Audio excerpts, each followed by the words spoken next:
Hey everybody, Andy and Sandra here for our first Instagram Live. Yes. Yeah. Well, but we had First one we're hosting. First one we're hosting. Yes. And we're super excited about our special guest tonight. But before we talk to Kate, I have a special announcement to make. Sandra didn't know I was going to make. For the last 4 years, Sandra has been a student at Dallas Theological Seminary, and she just finished, and she is now Master Stanley. Master Stanley. Now I have 2 masters.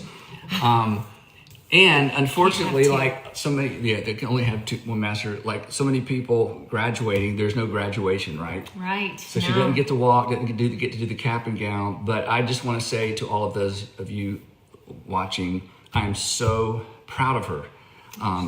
Seminary is not a casual endeavor, especially when you're in your late 30s. So going back to school or late 40s.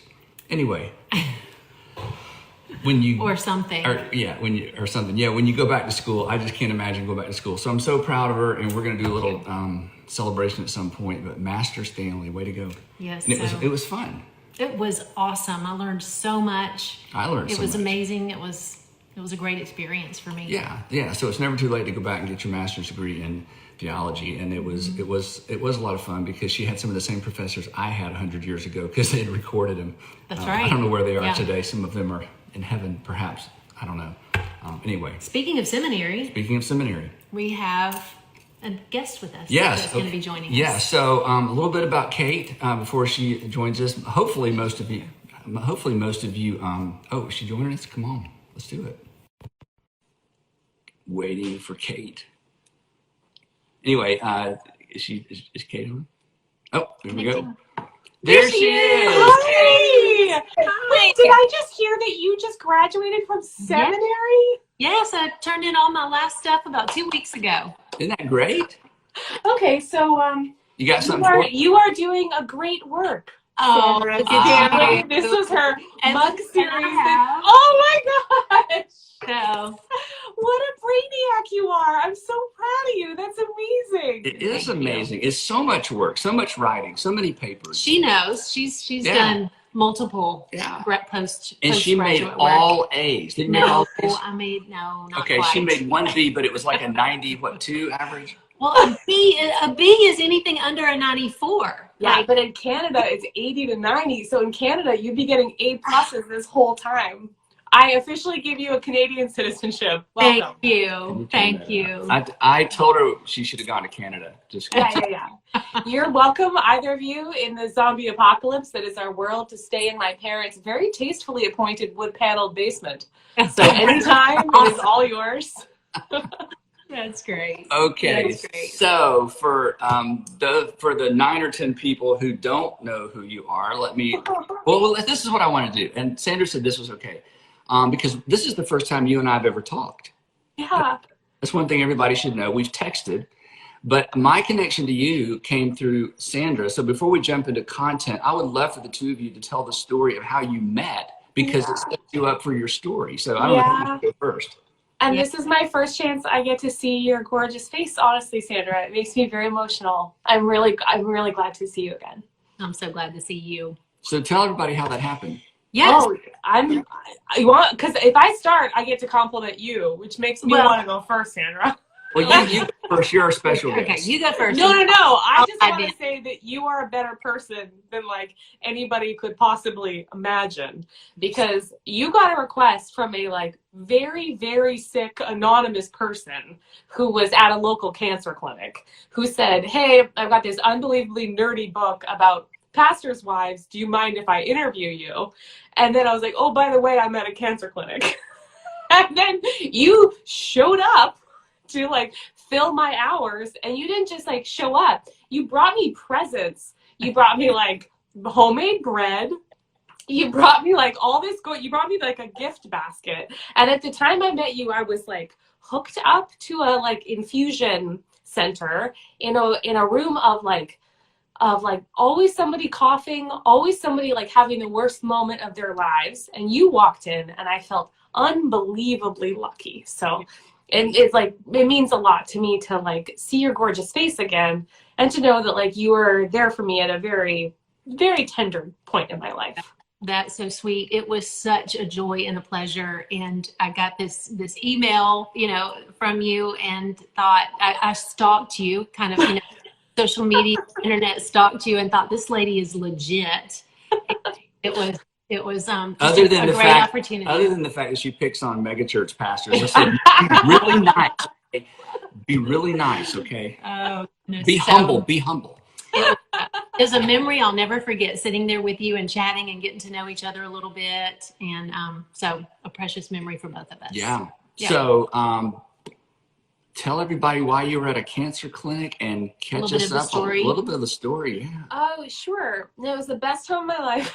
No, I was, I was like trying to be really fancy at the time. I was 35, and I was on the super train of what I hoped was super achievement. My dad's a historian, my mom's an academic too. All I ever wanted to do is be a professor, and I finally got to be a professor. I got my PhD, I got my dream job.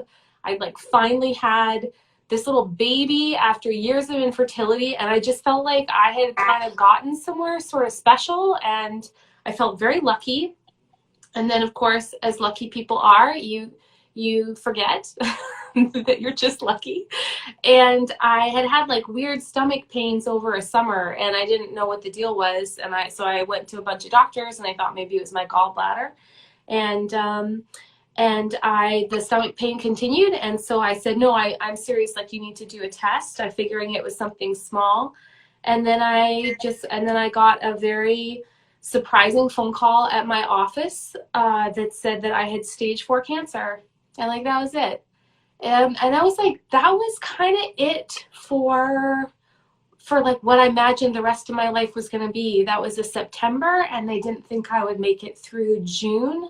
And so it was such a surreal year, because I was very fortunate to qualify for a clinical trial in Atlanta, where I didn't know a single person. Except, honestly, Sandra, I knew there was this lovely local church that some of the members volunteered to drive me from the airport. Mm-hmm. And those people, so Body of Christ just magically popped up in Atlanta, and I met you, and that was all I knew. Mm-hmm. And so I would fly every single Wednesday. I'd get up at 4 a.m. and I'd kiss my little baby as he slept in his crib. And then I would fly to Atlanta, and then I would spend what felt like 2 million hours getting chemotherapy and becoming best friends with a nurse named Meg, who I never deserved. Mm. And then I'd fly back, and I'd get home at midnight. Yeah. And I did that for months on months on months. And then somewhere in the middle there, I just thought maybe whatever this life is, maybe I should just work on something. Whatever my best gift is, and I only know how to be a historian, maybe I should just do that. Mm-hmm. So I started being hey, didn't I want to write a book about preachers' wives? Megachurch pastors are so interesting to me. I'd written this book on the history of prosperity gospel, so I met lots of televangelists and megachurch pastors, and I thought, well, maybe I want to write a book about that. So that's how I spent my time. That's how I met you. And it was a very surreal moment to not be sure what my life was for, but just figure I should probably stay busy in the meantime. Wow. Yeah. Wow. And real quick, because I don't know, what's the current situation with your health? Because that was some years ago, Yeah, that was 4 years ago. I spent about 2 years in active treatment on a really experimental, I think is the word they use. I wanted to say dicey, but they say experimental clinical trial. And so far it's been working. And so we just do scans so I got a scan on Monday. We just do this every little bit. And every time I have been granted extended life, and I'm feeling, so the longer it goes, the better it gets. But it's just kind of vine to vine. Yeah. Wow. So when you and I met, you were working on the Preacher's Wife book, and that was again our introduction to each other. And really, this is a great book. You're the only person who said that. So I told her when it came, I texted her and I said, this is the heaviest book I've ever held. It's like 90% photo paper as far as I can tell. It's like, but it's a great book. Recommend that book. But that's not the one we're actually talking about today. When this book, everything, I love the title. The title is amazing. Everything Happens for a Reason and Other Lies I've Loved, which is a brilliant title. And I immediately read it when you sent it to me the first time, and I told Andy, I said, this is an incredible book. You've got to read this book. Then your article came out, the New York Times article that you wrote. So read that. And then your TED Talk. Oh, friends. And for anyone who has not seen Kate Baller's TED Talk, you have got to look for that afterwards. Yeah, I saw several people that popped up here. Loved your TED Talk. Yeah. When thanks. I watched your TED Talk, I'm like, well, anyway, we'll get into some content in a minute. But if you're watching or listening and you can't stay with us during this whole conversation, you'll still go to heaven. But you have to watch Kate's TED Talk. It put so many words around thoughts that probably all of us have had, but especially as a pastor, because there's some pastors watching. We see everything. You see the best of the best, you see the worst of the worst. You walk out of hospital rooms, you stand outside the doors of hospital rooms, you don't want to walk in because there's nothing to be said. You hold the hands of dying people, family members, and your courage and your poise in the TED Talk, especially in a primarily secular audience, and the way you put the guardrails around that for that audience was so powerful. So I immediately, after watching that, after I dried my eyes, I ordered your book. I've read it twice. Morning, and I was just going to skim it. I got up at 6:30 and Sandra said, what have you been doing? I said, I just reread the whole book. Here's why I invited you and why I wanted to do this. This past Sunday, some folks watching, I started a new series called Better For It, asking how can we get through all this craziness we're in better for it. And the first part of the message was kind of, practical, poking around. But I wanted to ask the question, how can we be better for it in our faith? Because during times of disruption, our faith is disrupted. And for people with no faith, sometimes they're disrupted back into faith. For people who have the wrong kind of faith or faith based on some of the things you talk about in your book, it gets shaken. And so I when I was preparing the message, this statement that I've quoted you so many times, I think I give you credit at the time. I wish I had thought of it myself. The whole idea that there's a little prosperity gospel in all of us. And so I texted you and I said, did you say this? Write this? I wanted to give you credit, and I did. And then I'm going to read what you texted back. And then this is going to be the launching point for you to just jump in. And then we've got lots of quotes from your book if you run out of stuff to talk about. You said this. Each of us, this was so profound, each of us, through the accidental narcissism of wanting to be happy, gets confused about what we deserve. The world can't help us know the difference between who is righteous and who is just plain lucky. And one of the powerful things about this book that you say so well is that we all want there to be a formula. We want there to be cause and effect, and we live in a world of cause and effect. So consequently, we want everything to be cause and effect. And you shatter that notion with both your story and your writing. So talk a little bit about the prosperity gospel that resides in all of us. Oh, yeah, sure. Well, so the prosperity gospel is one of the most sort of dominant subcultures in American Christianity that says that if we're good and if we're faithful, that God will reward us with health and wealth and happiness. And I wrote this long history of it because I was trying to understand where did it come from, but also I try to see both sides of things. And one of the things that I thought was very inspiring, frankly, in spending about a decade studying prosperity churches is that they love the idea that God is really invested in the details of their life, that God wants to answer their prayers and love them and show them the intimacy of God's love. The problem is that they make the mistake of working backwards from their biographies into their theology. So they go You know, do my kids love me? Does my partner think I'm beautiful? You know, how is my weight loss going? Like, does my boss think I'm great? Like, all the things that make us feel kind of special and like we're winners in this culture, Yep. those are accidentally misinterpreted as signs of God's favor.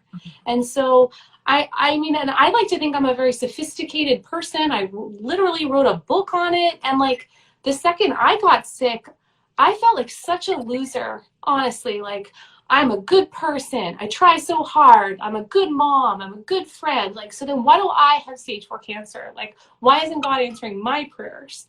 And I realized like what a category confusion that is theologically, where sorry, Sandra, it's so good to see you. It just like really brings me back to that. It's like we do get confused between the accidents in our lives, you know, or even the things we strive for. We're like, God, I just want to feel like I deserve this. And then you look at, you know, your neighbor who may have lost everything. You think, well, what accounts for the difference between me and them? Yep. And so often in our lives, we just like to think that it's our hard work that made the difference. And in something like a prosperity gospel, we get a message that says, look, there's a formula.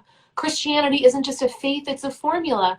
You have faith, you try hard, you pray in a certain way, God will never let you down. Mm-hmm. And unfortunately, we all know righteous people where that just hasn't been true. And so it's so hard when we then start to put God to the test. We say, like, God, you have to pass this test for me to know that like we're having some kind of relationship here. So I had to try to figure out like how to get beyond that formulaic thinking that I had accidentally set up in my mind. And what's so powerful about your story is you had sort of burst the bubble in your own thinking about the faulty theology behind prosperity gospel. And then when you hit a bump, you recognized, oh my gosh, there is a version of that lurking beneath my sophisticated theology. And that's why when I heard you make that statement or read it for the first time, I thought this is true of all of us. And it creates a false faith. Well, it's not a New Testament faith. Jesus addresses this directly, right? It's like, Jesus, the blind man, who sinned, him or his parents? This is caused. Jesus is like, neither. Wrong. Throw that thinking away. And yet, in your book, you make this statement. You can just kind of tee off of this. Control is a drug. And we are all hooked, whether we believe in the prosperity gospel's assurance that we can master the future or not. I can barely admit to myself that I have almost no choice but to surrender, but neither can those around me. So this whole idea of cause and effect control and surrender, And like, I just found that the more like, cause this diagnosis like undid me, it totally took apart my life. And then I found that Christians, love them, were the worst because like they wanted me to reflect back certainty in the face of tragedy, right?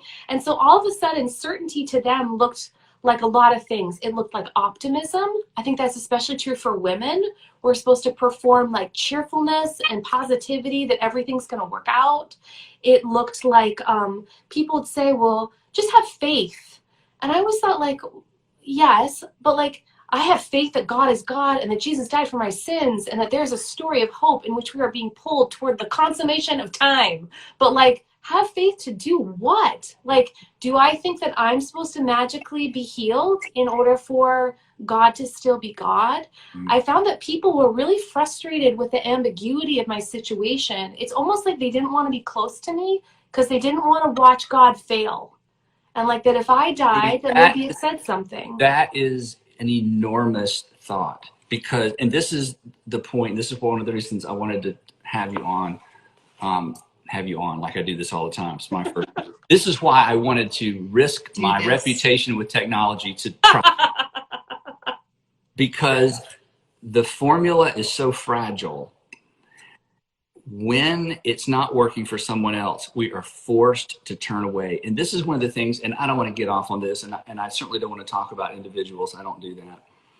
But when I watch the prosperity preachers, I think, do they just turn away? What there is, the preponderance, the majority of people's experience is so, and you know, it's so opposite of the foundation of what they teach. Yeah. I just wonder, do they just turn away and not look? Yeah. I don't understand.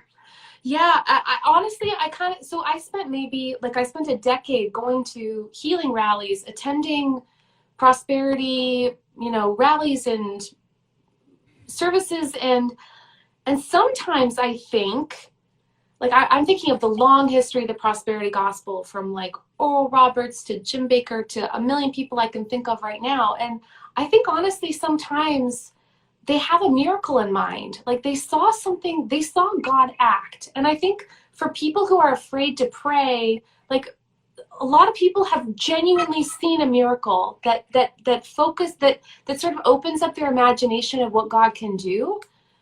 But then there's the rest of life, right? There's just like Life.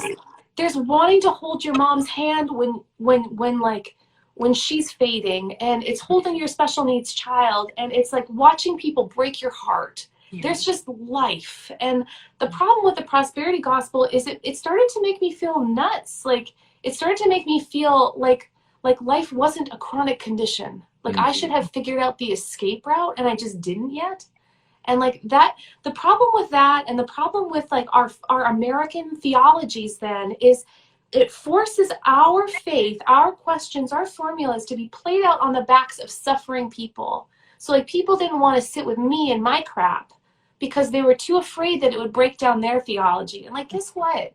Jesus wants us to be with the people who are most fragile, most scared, most afraid. And like, if our theologies can't stand up to their questions and their pain, I just don't think it's strong enough. Wow. In the book, you referenced this, you were sort of processing through all this, and I'll just read this part. It said, a couple of Christmases ago, I saw Carol over the pews, and I reached out to give her a hug. And I remembered only at the last second that she had recently been diagnosed with cancer. And then she says this to you, and I just felt like, there it is. She said, I have known Christ in so many good times. And now I will know him even better in his sufferings. And then you said, she meant it, and I could not imagine a world in which I could mean it. And that was before your diagnosis, but not very long before your diagnosis, right? Yeah. But there it is. I have known Christ in the good times, and I'll know him better now. And again, we're far away from that. And it's like, I don't know that I want to know Christ that well, right? No, thank you. No, that's thanks. The real thing. As opposed to the other we were talking about. That's the real thing. Yeah. And like, okay, I have like multiple theories. I don't know which any of them are true, but like, if you've ever been graduate from seminary. So yes, I'll refer only to our newly minted grad. But like, like having a baby, right? Like, you have a baby, you know it's going to be terrible. You have the baby, and then you immediately forget. There's just the amnesia of pain, right? It's just, when it's gone, it's gone. And I do think, like, I used to feel confused when I read all those passages about like that God draws near the widow and the imprisoned and the orphan. And I thought, like, I teach in a mainline seminary. Everyone's appropriately lefty. I thought, like, yes, that sounds right. Like, there are certain groups that God must be closer to. I didn't realize that it's because when you are taken apart, that God is just like, the Holy Spirit is just there. And like, God in a way that you probably wouldn't have chosen if you were like given the choice between having a fun life and having the garbage life that you ended up having. Right. And the bizarre privilege of that is that, like, when you're in your most intense fragility, like, you can feel the intensity of God's love. Like, oh, right, I'm not made for nothing. Like, even though the world might think my body is like broken and I've been cut open a million times, like, you knew me since the second that I was even a thought in anyone's mind. Like, my body and my life is still good. That stuff is like, it's crazy to you when you feel completely taken apart. And that's something that, like, God's presence revealed to me, but also just like body of Christ, like all of you showing up and like praying for me and putting a hand on my shoulder when I thought I was going to die that year.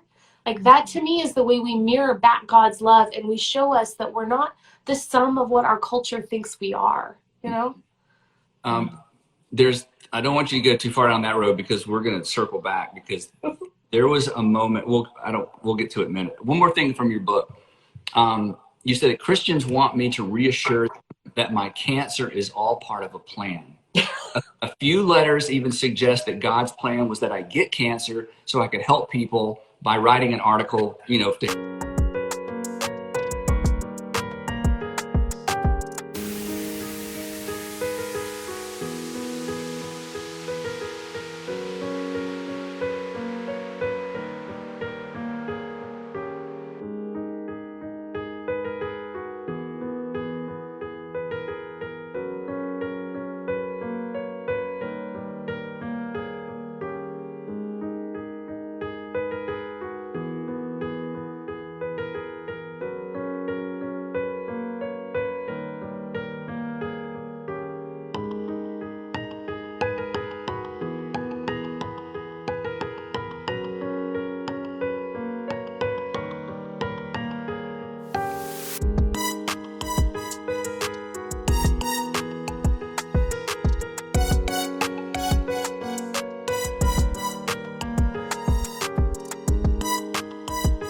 help people who have cancer.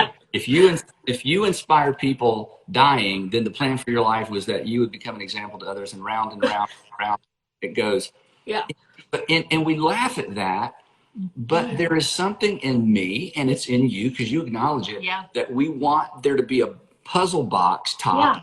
And this piece doesn't make sense by itself, but when I look at the box, boom, it perfectly fits. And then you ask this question, and I love this question because you said, what if everything is random? Yeah. What if there doesn't have to be a place for this piece to fit perfectly? What if there's another approach? Yeah. And I always go kind of both ways in my mind on the question of like the randomness of life.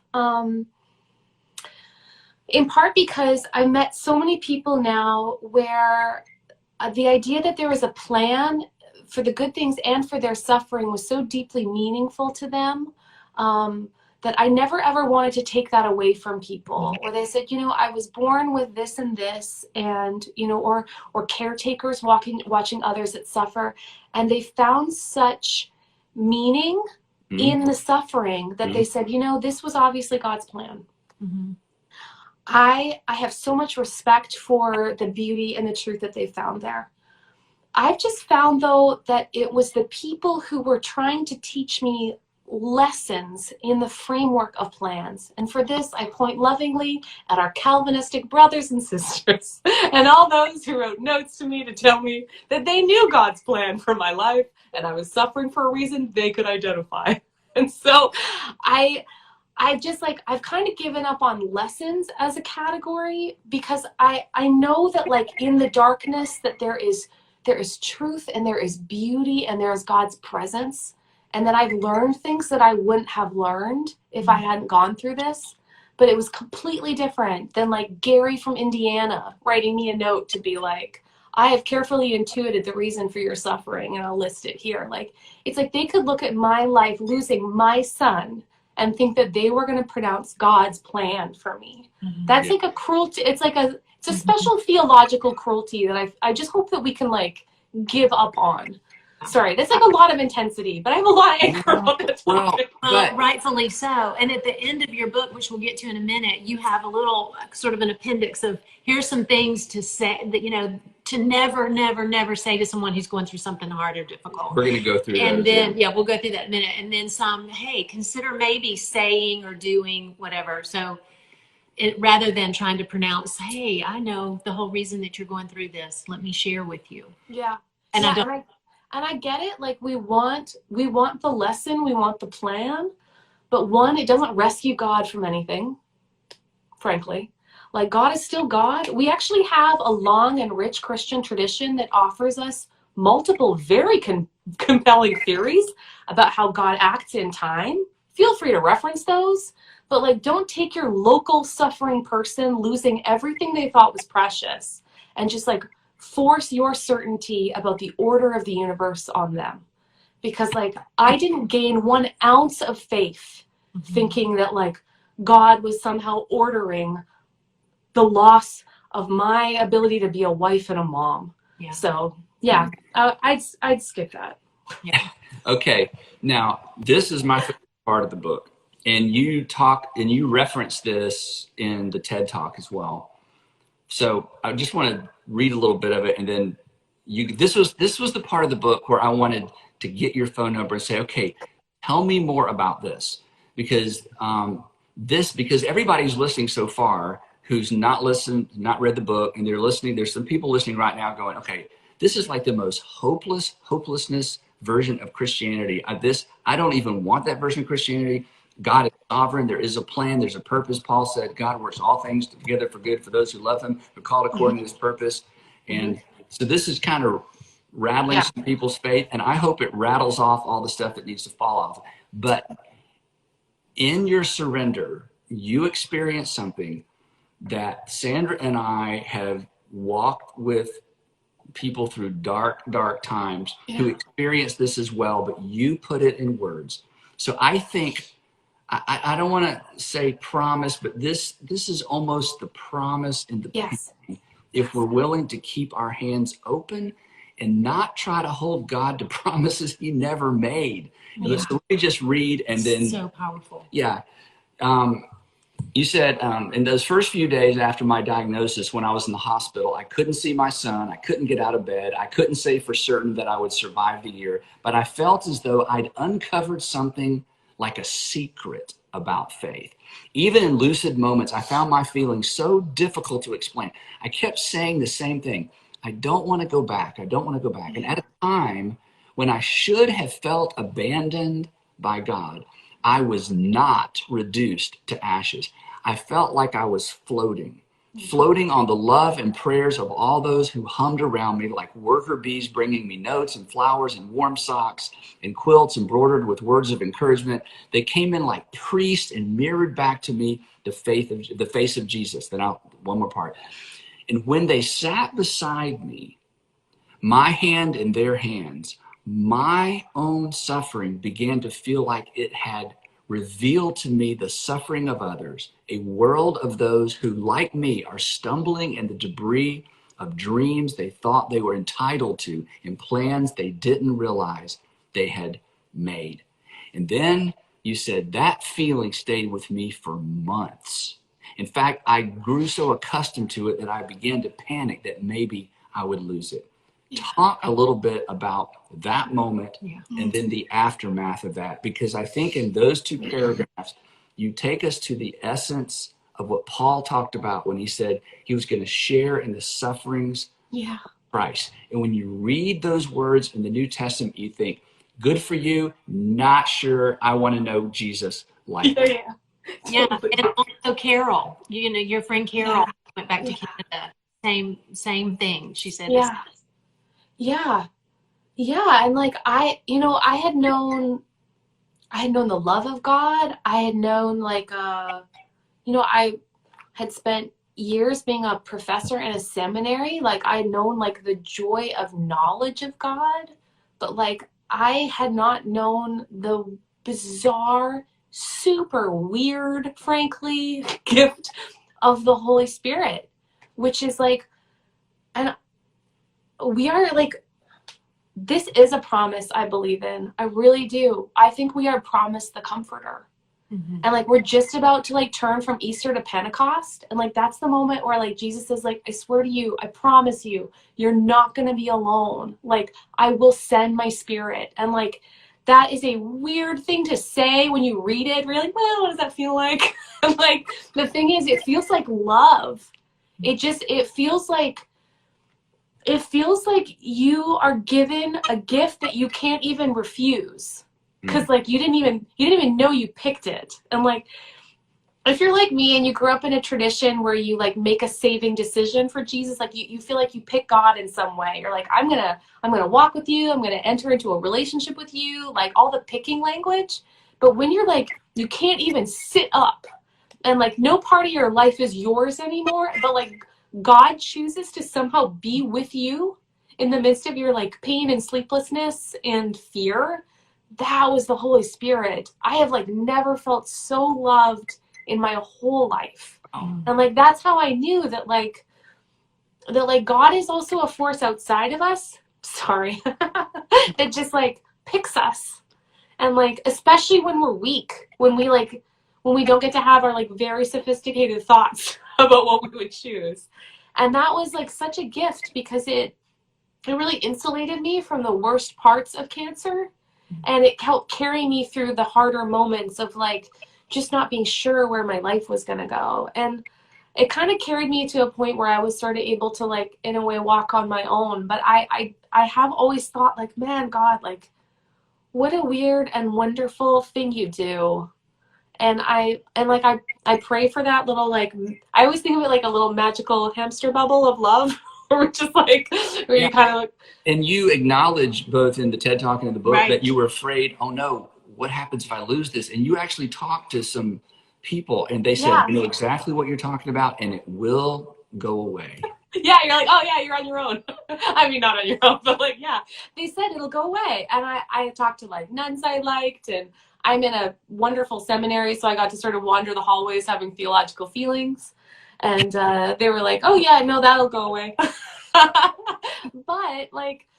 But also like, I think that was partly to me what was so intense, was realizing that we have to live our lives as Christians without proof.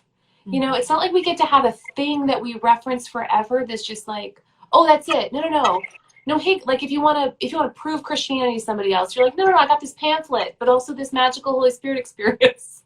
Like, oh, I swear to God, it'll never go away. Like, the truth is, we have to live always in the absence of living in the fullness of the life that's still to come. Like, we're all going to feel that little ache and loneliness of knowing that the world is not yet as it should be. And so like, I felt like I was given a present, and then it slipped away, and maybe someday I'll have it again. And I know that I'll have it at the end. Like, I know that when I'm dying, that God will be there.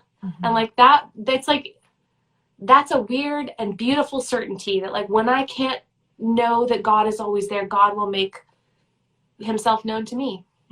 Wow. And you got a little preview of it. Yeah. Snapshot. Totally. Okay, here's my favorite line in the book.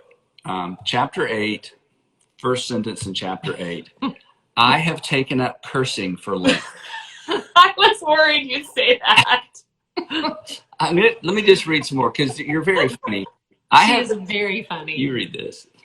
Oh, okay. Oh, I get to read it? Yeah, I'm sorry. I'm already sorry. No. I've taken up cursing for Lent, the 40-day stretch before Easter, in which those who want to understand Jesus' sacrifice choose one of their own. They promise to abandon vices, take up new spiritual practices, or simply give up chocolate, like every 14-year-old girl I knew at St. Mary's Academy, who combined their sympathy with Jesus at his grisly crucifixion with a spring break weight loss program. As adults, most do-gooders I know give up alcohol or spend more time in prayer. I've started swearing. You guys, I was so mad. I was like so mad at the time. This was the last, and then you said, I swear about cancer. I swear about croissants, coffee that cools too quickly. I swear about budding ulcers in my mouth from intense chemotherapy. You went on and on and on. And then you get to the last line of the book, and it's something that you say repeatedly. The last line of the book, I love this. I will die, yes, but not today. That seemed to be like your battle cry. Talk about where did that come from? It's so it's limited horizons, right? Like, we don't get to know what happens. And that's part of why, to be honest, I was so committed to swearing during the season of Lent, is like, we want to make Christianity into this sort of precious moments expression where there's always like a small figurine with praying hands that lets us feel like this life is always going to turn out the way we want. And it's not. It's like hard. It's grisly. It's kind of gruesome, frankly, if you're doing it right, because you're going to see all the reality. And that kind of became my prayer instead. Like, yes, God save me, but like, God, let me see the world as it really is. Like, let me see the beauty. Let me see the pain. Like, let me not just try to skip it and focus on like becoming the cultural winner that we all want to be. And so, yeah, I don't get to pick my life. I don't even get to pick most of the things that hold my life up. But like, I would like to live until I am not alive. Wow. And that choice, it seems to me to be like a good New Testament prayer. Like, we don't, most of the early church, their lives did not work out in the way that they expected, but they saw the Lord. And like, that's not a bad way to go. Yeah. My one of my dearest friends and mentors, Reggie Campbell, passed away recently, and he had a board where he wrote 6 statements, his 6 commitments as he died. And his dying commitments, and one of them was, I will not run out the clock. I will not run out the clock. In other words, I'm going to lean in and I'm going to run hard until the final moment. Okay, so we got just a few minutes, and I want to get to these. This is the appendix of your book. Every Christian should read these 2. If they didn't read anything, you should go to the store, read these 2 appendix, put it back on the shelf. You should actually buy Kate's book, but okay. So I'm just going to toss these out and let you respond, okay? Oh, sure, yeah. This is called Absolutely Never Say This to People Experiencing Terrible Times, okay? Absolutely never say these things to people going through terrible times. First one.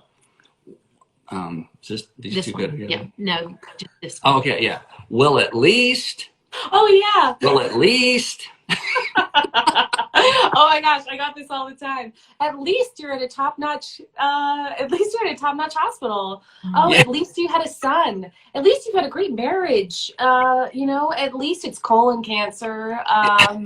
Like, people, it's this intense minimizing response where people, my guess is, I've spent a lot of time trying to imagine this charitably, is that if they give me perspective, they're allowing me to. At least, yeah. Okay. Yeah. And number 2, in my long life, I've learned that. And then you said, what, do you want a medal? Here's what I've learned. So don't tell people what you've learned. Yeah. Well, also just keep in mind, I'm a professor, so everyone I work with is over the age of 60. And so everyone had a lot of life perspective they wanted to share with me. And I was like, I get it. You're old. Congratulations. Yeah.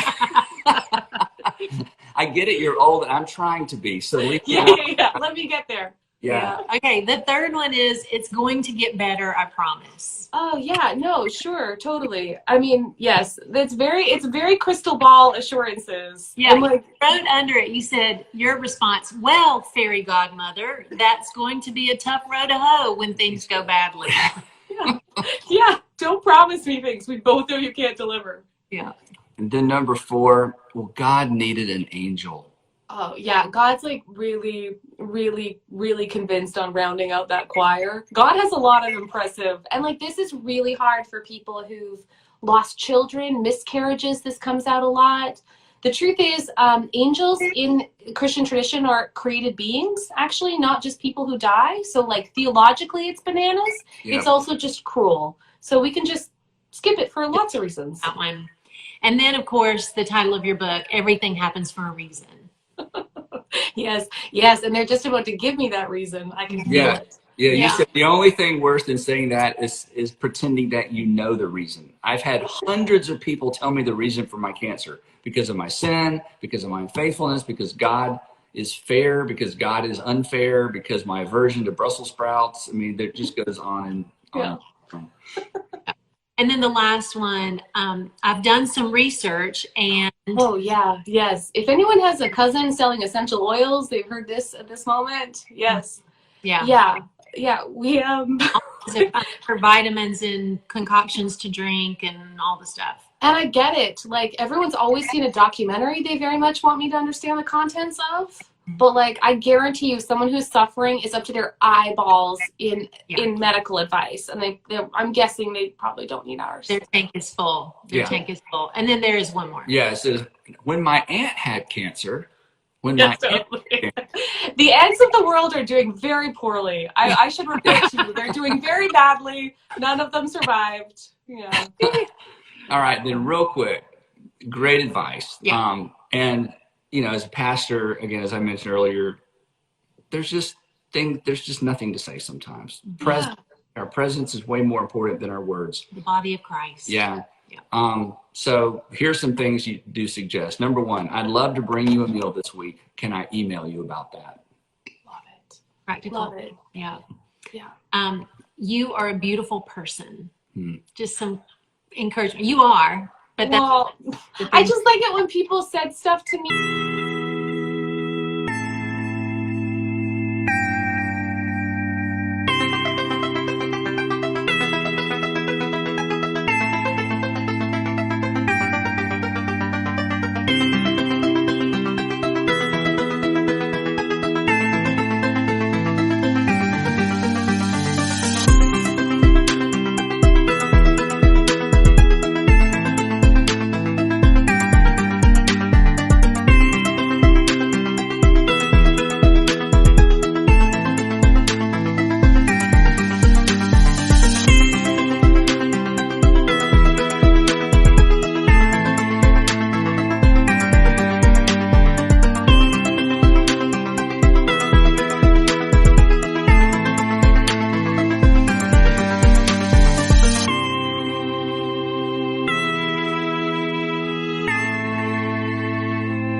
That was just like had nothing to do with it. Made me feel not eclipsed by something I didn't choose. Just like say something that has anything to do with not cancer, and I felt all of a sudden special and seen again.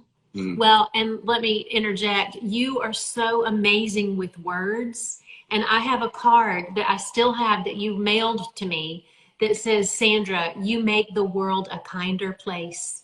And your words inspire me to use my words to build people up and to fill them up. So I'll just say that about you. It's still on my desk. It sits there all the time, and I smile and I think of you and I pray for you, and I'm reminded to use my words to build somebody up or to encourage them. Thanks. I'm reminded not to say anything in Appendix 1. Okay, number 3. I am so grateful to hear about how you're doing, and just know that I'm on your team. So I'm so grateful to hear, and I'm on your team. Yeah, I loved that. I loved not having to give the update and knowing that they could go to someone else, because I was so tired of saying the same story over and over again. And that information was never actually going to build the bridge between us, but just knowing that they loved me without having to do the hard work of updating. Number 4, can I give you a hug? What a great question to ask someone. Not right now. Yeah. Later. No, later. And especially, you didn't want hugs because now you've made this public, so I'm not, this isn't TMI. How many belly buttons have you had? Yeah, I've had, 7, 6? I've had a while. I wish I could count. I've had too many belly buttons because they keep redoing this abdominal wall. So, just a gentle, but like, I love the side hug. You want to feel like yourself again. Yeah. This is kind of where I default. Number 5 is, oh, my friend, that sounds so hard. That sounds so hard. Those are good. Yeah. Good little reflective sayings, like, because you don't have to have an answer. You just have to do like a little mirroring, like, and then give them the off ramp, because sometimes you feel like talking about it and sometimes you just really don't. Yeah. That's great. And then number 6, silence. Just being with someone, sitting. Yeah. You can kind of always tell like a ninja at being really good at this stuff, because they're always like, they just don't feel like they need to rush in with all the words. And I would say, sort of as a conclusion, like, in the face of tragedy, be a Sandra. Like, bring a present, always be careful. I remember it, you were so careful with your words around me. You were very kind, and you didn't say anything. Like, you just need to have that safe feeling, like no one's going to pronounce anything weird, everything's on the nice guardrails, like you can be loved in that moment.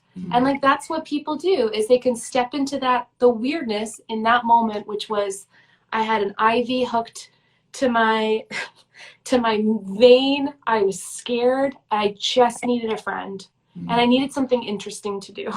I'm like, people who can step into the moment and be present with you in love, that is the greatest gift you can give. Well, our time is up. Any final thoughts, anything you want to say to folks who are here because I kind of teased this up this week, who their first introduction to you. Well, this is okay, but honestly, it's so kind. And I just think I think it's so lovely that our faith doesn't have to approximate certainty. We can just know that love and the love of God and the love we have for each other, that's going to do most of the work. Mm-hmm. We don't have to pour into pain all of the certainty and formulas and demands that things be okay. God will make things okay in his own time. And someday we'll see it happen. But in the meantime, we will just be known by our love. Wow. Also, I love you guys together. It's nice to see this. This makes me happy. Makes us both. It makes me happy. Okay, so everybody, everything happens for a reason. And also, you have a podcast. That's right. Oh yeah, I have a very sad podcast. Yeah. I love it. So look up Kate Bowler and find her podcast too. Well, thank you. We're so grateful for you. You have ministered to us. Honestly, I wouldn't. It's true. It's as genuine as I know how to make it. Thank you for creating a pathway to a better faith and a better theology in a world where we want everything to be up and to the right. And as long as it's up and to the right, you can worship the front tire of your car and it's meaningful. But everybody hits a bump, and we all hit big bumps, and we need a faith that endures. And the New Testament offers us that kind of faith, and you have created a pathway kind of faith. So thank you so much. Yeah. Love you. Hope to see you. Meet you in person sometime. I would love that. Bye, guys. Tell your family, Lisa. Thank you. Take care. Bye. And for all of you who've watched,